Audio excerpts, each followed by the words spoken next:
முதல் வாசகம். நாங்கள் அடிமைகளாக இருந்தும் எம் கடவுளாகிய நீர் எங்களை அடிமைத்தனத்திற்கு கையளிக்கவில்லை. எஸ்ரா நூலிலிருந்து வாசகம். 9வது அதிகாரம் 5-9 முடிய உள்ள இறை வார்த்தைகள். மாலை பலி நேரத்தில் நோன்பை முடித்து கிழிந்த ஆடையோடும் மேலுடையோடும் முழந்தாளிட்டு என் கடவுளாகிய ஆண்டவரை நோக்கி கைகளை விரித்து எஸ்ராவாகிய நான் கூறியது: கடவுளே, உம்மை நோக்கி என் முகத்தை திருப்ப வெட்கி நாணுகிறேன். ஏனெனில் என் பாவங்கள் எங்கள் தலைக்கு மேல் பெருகிவிட்டன, எங்கள் குற்றங்கள் விண்ணை தொட்டுவிட்டன. எம் முன்னோர் காலம் முதல் இதுவரை நாங்கள் பெரும் பாவம் செய்துள்ளோம். எங்கள் பாவங்களினால் நாங்களும் எங்கள் அரசர்களும் குருக்களும் வேற்று நாட்டு மன்னர்களின் கைக்கும் வாளுக்கும் அடிமைத்தனத்திற்கும் கொள்ளைக்கும் வெட்கக்கேட்டுக்கும் இதுவரை ஒப்புவிக்கப்பட்டோம். ஆனால் தற்பொழுது சிறிது காலமாய் எம் கடவுளும் ஆண்டவருமாகிய உமது கருணை துலங்கியுள்ளது. எங்களுள் சிலரை எஞ்சியோராக விட்டு வைத்தீர். உமது புனித இடத்தில் எங்களுக்கு சிறிது இடம் தந்தீர். எம் கடவுளாகிய நீர் எம் கண்களுக்கு ஒளி தந்தீர். எமது அடிமைத்தனத்திலிருந்து சற்று விடுதலை அளித்தீர். நாங்கள் அடிமைகளாக இருந்தும் எம் கடவுளாகிய நீர் எங்களை அடிமைத்தனத்திற்கு கையளிக்கவில்லை.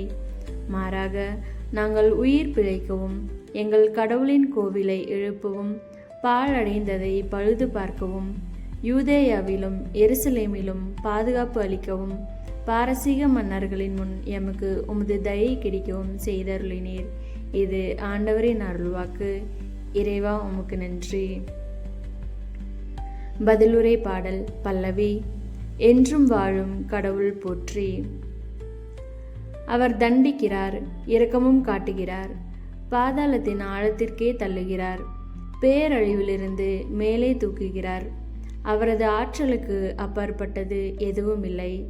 இஸ்ரேல் மக்களே, வேற்றினத்தார் முன் அவரது புகழை அறிக்கையிடுங்கள். ஏனெனில் அவர் அவர்களிடையே உங்களை சிதறடித்துள்ளார். பல்லவி. என்றும் வாழும் கடவுள் போற்றி.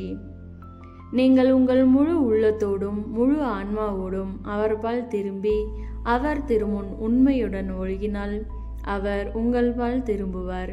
தமது முகத்தை உங்களிடமிருந்து என்றுமே திருப்பிக் கொள்ளார்.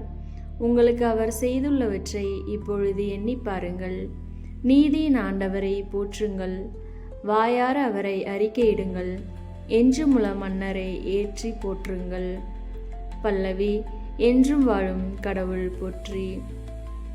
நான் அடிமையாய் வாழும் நாட்டில் அவரை போற்றுவேன். அவருடைய ஆற்றலையும் மேன்மையையும் பாவ நாட்டமுள்ள இனத்தார் முன் அறிக்கையிடுவேன். பாவிகளே, மனம் திரும்புங்கள். அவர் திருமுன் நேர்மையுடன் ஒழுகுங்கள். ஒருவேளை அவர் உங்கள் மீது அன்பு கூறுவார், உங்களுக்கு இரக்கம் காட்டுவார். பல்லவி. என்றும் வாழும் கடவுள் போற்றி. நற்செய்தி வாசகம். இறையாட்சி பற்றி பறைசாற்றவும் உடல் நலம் குன்றியோரின் பிணி தீர்க்கவும் அவர்களை அனுப்பினார். லூக்கா எழுதிய தூய நற்செய்தியிலிருந்து வாசகம். 9வது அதிகாரம் 1 முதல் 6 முடிய உள்ள இறை வார்த்தைகள்.